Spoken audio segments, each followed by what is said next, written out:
আমাদের চট্টগ্রামের এক বলি হযরত জিয়াউল হক মাঝভান্ডারী, উনি একটু মজজুব টাইপের বলি ছিলেন। মজজুব বললেও ভুল হবে। উনি একবার বন্ধু বান্ধব নিয়ে আসতেছেন, রাস্তায় একজনে 50,000 টাকার একটা বান্ডিল দিছে, 50,000 টাকা। তো তখনকার যুগে 90-এর দশকে 50,000 টাকা মানে আজকে 50 লাখ টাকার মতো হয়ে গেছে না? আমি হলে কি করতাম, কেউ না দেখে মতো পকেটে ঢুকায় বাসায় নিয়ে যাইতাম। সবাই তো এরকমই না। আল্লাহর ওলিরা এরকম না, কোনো লোক নীতি থাকে না আল্লাহর ওলিতে। উনি 50,000 টাকার ওই বান্ডিলকে একটা জঙ্গলের মধ্যে মানুষ চলাচলের রাস্তায় ফেলে দিছে।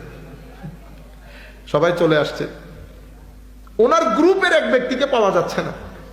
হুজুর হেসে বলতেছে, তুলতে গেছে। কি গেছে? তুলতে গেছে। কয়ে বুঝে নাই, আমি কিন্তু টাকা যার জন্য রেখেছি সে নিয়ে গেছে। টাকা আমি যার জন্য রেখেছি সে নিয়ে গেছে। তো কার জন্য রেখেছে? হায় হায়। পরে দেখা গেছে ওই এলাকা, ওই পাশের বাড়ির এক গরিবের মেয়ের বিয়ে। উনি ওই দিক দিয়ে গরু নিয়ে যাবেন চড়ানোর জন্য। তো সে গরু নিয়ে গেছে, টাকাটাও পাইছে, মেয়ের বিয়ে টাকাও জোগাড় হয়েছে।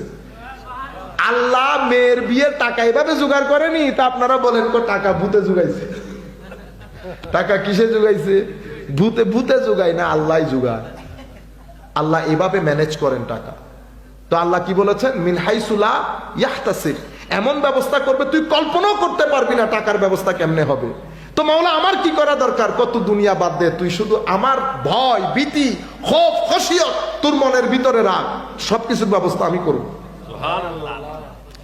জিকরি ইলাহির ক্ষেত্রে একটা হাদিস বলি আপনাদের জন্য সুবিধা হবে। আমার নবী সাল্লাল্লাহু আলাইহি ওয়াসাল্লাম ইরশাদ করেছেন, আন্না রাসূলুল্লাহ সাল্লাল্লাহু আলাইহি ওয়াসাল্লাম قال মান দাখালা সুকান মিনাল আসওয়াক فقال لا اله الا الله وحده لا شريك له له الملك وله الحمد يحيي ويميت وهو على كل شيء قدير كتب الله له الف حسنه ومحى عنه الف سيئه। এই জন্য আমার নবী ইরশাদ করেছেন, পৃথিবীর সবচেয়ে খারাপ জায়গা বাজার। আমি আগে চিন্তা করতাম বাজার খারাপ জায়গা হবে কেন? ওখানে তো একটা দেশের অর্থনীতি সচল থাকে। পরে দেখলাম আমার নবী আসলে অর্থনীতির দৃষ্টিকোণ থেকে বলেন নাই, আমার নবী সুহবতের দৃষ্টিকোণ থেকে বলেছে। বাজারের মধ্যে 70 ধরনের মানুষ থাকে। এই মানুষগুলোর মধ্যে কে কোন সুহবতের আপনি জানেনও না।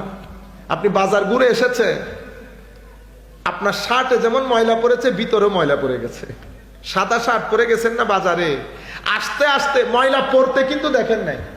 যখন ঘরে আসছেন তখন দেখতেছেন কলার কালো হয়ে গেছে। ইন্না লিল্লাহ, এখন পরে গেলাম। তাইলে বোঝা যাচ্ছে আবহাওয়ার মধ্যে ময়লা আছে যেটা দেখা যায় না। তো আবহাওয়া থেকে ময়লা যেমন শার্টে পড়ে, সুহবত থেকে ময়লা তেমন কলবের মধ্যে পড়ে। সেই কারণে দেখবেন আপনার নামাজের স্বাদ নষ্ট হয়ে গেছে।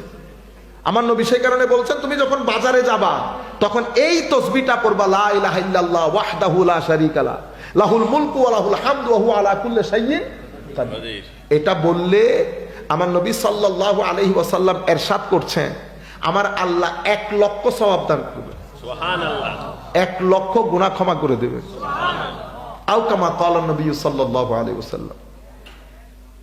তাহলে এগুলার মাধ্যমে রূহের সোয়াব মানে কি? সোয়াব হচ্ছে আপনার রূহের জিন্দেগি, রূহের মধ্যে জিন্দেগি চলে আসে। এরপরে 5 নম্বরের মধ্যে খেদমতে খালক, মানুষের জন্য কাজ করা। মানুষের জন্য কাজ করা, মানুষকে সহযোগিতা করা, রূহকে যে কিভাবে জিন্দেগি দেয় আপনি কল্পনাও করতে পারবেন না। আপনি লাখ নফল নামাজ পড়ে রূহকে যে গাজা দিতে পারবেন না, সেটা এক ব্যক্তিকে 5,000 টাকা দিয়ে সহযোগিতা করে আপনি অত জিন্দেগি দান করতে পারবেন। মানুষের জন্য কাজ করাকে আমাদের ধর্মের মধ্যে আজীব এক স্থান দান করা হয়েছে। এজন্য দেখবেন সুফিয়ায়ে কেরাম, ওদের দরবারে ওনারা জিন্দা থাকতেও, ওনারা দুনিয়া থেকে চলে গেলেও মানুষকে খাওয়ানো, গরিবকে সহযোগিতা করা, এটা সুফিয়ায়ে কেরামের ধর্ম। এটা নবীদের ধর্ম। আমার নবীদের কাছে, আমার নবীর কাছে কোনো কিছু আসার আগে নবী দিয়ে দিতেন। আল্লাহর ওলিরাও পকেটে আসার আগে দিয়ে দেন।